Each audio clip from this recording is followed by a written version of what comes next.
RobertHFrank, Success and Luck, Good Fortune and the Myth of Meritocracy.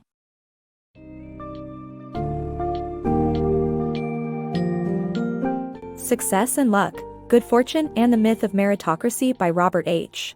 Frank exposes the often underappreciated role of luck in our lives, revealing how random events shape our personal and professional achievements. Dispelling the common belief in meritocracy, the book argues that those who rise to the top are often beneficiaries of unearned advantages, while others with equal talents may never see the same rewards. In exploring topics like winner-takes-all competition and the psychology behind our insistence on self-made success, Frank lays out the case for shifting societal attitudes towards a more nuanced understanding of the role of luck and a fairer distribution of its rewards.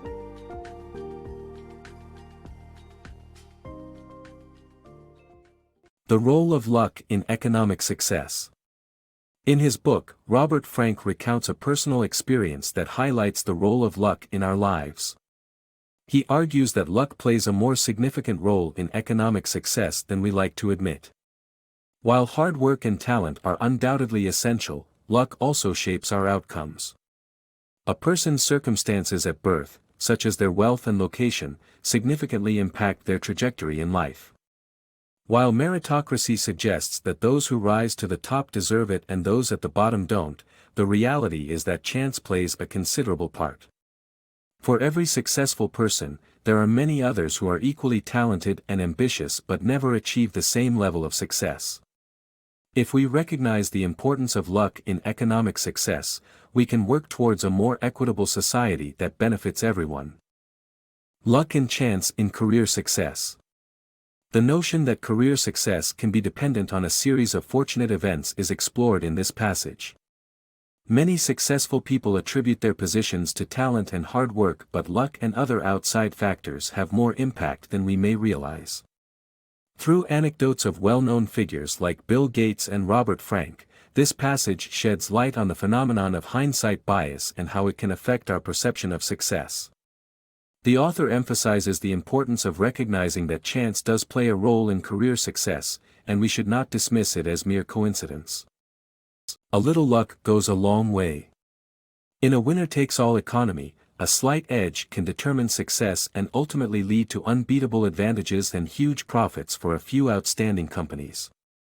This edge is often up to chance, and with millions of businesses and business people competing against each other, a little luck can make a big difference in standing out. Improved technologies and expanding markets have contributed to today's inequality, where the highest earners rake in magnitudes more money than previous generations, despite not having a huge increase in raw ability. In this economy, one win can compound over time into complete domination, making luck a crucial element in determining success. Blinded by luck. Most people struggle to recognize the role of luck in their success, influenced by cognitive bias. The availability heuristic leads us to overemphasize difficult moments, rather than acknowledging luck's contribution. The tendency to shy away from crediting pure chance and instead emphasizing elements within one's control perpetuates self-congratulation.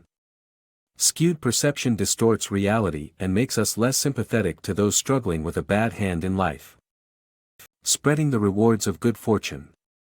Meet Burkaman Rai, a skilled and ingenuitive man living in Nepal, who will never make more than the average Nepalese income due to circumstances of his birth.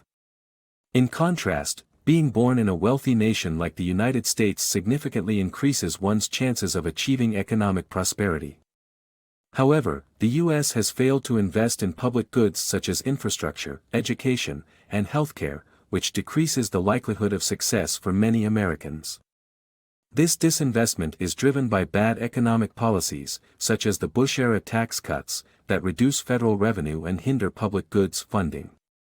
Despite the resistance from the rich, if we can change how we think of success and show that much of it depends on external blessings, we could make the idea of higher taxes for public goods more acceptable. To keep our society lucky, we must spread the rewards of good fortune by investing in public goods and using the good fortune of the wealthy to ensure more people have the same blessings. The cost of weddings and the consumption tax proposal.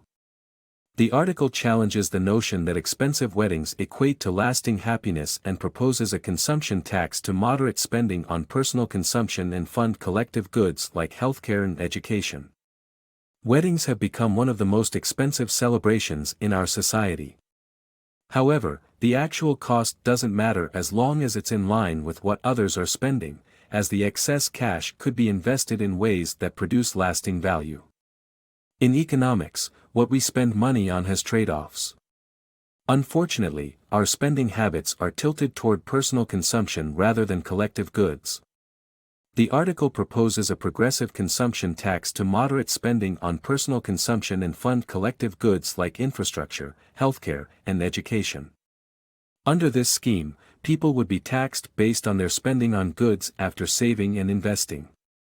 The tax rate would increase as consumption rose, accounting for the rich.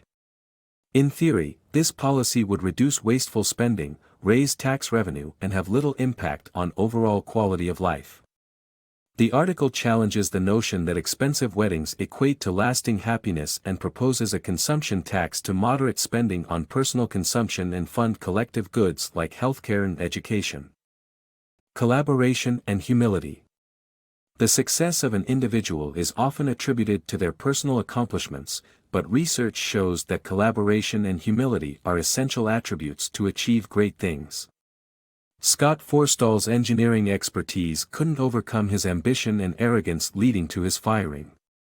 The author experimented by presenting two profiles of a fictional businessman to his students, highlighting the contribution of others in one and personal skills in the other.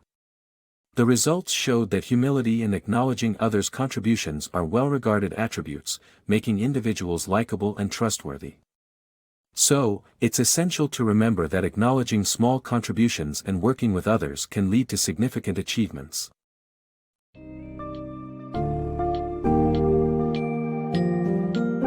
In conclusion, Success and Luck emphasizes the importance of recognizing the role of luck in success and debunking the myth of meritocracy.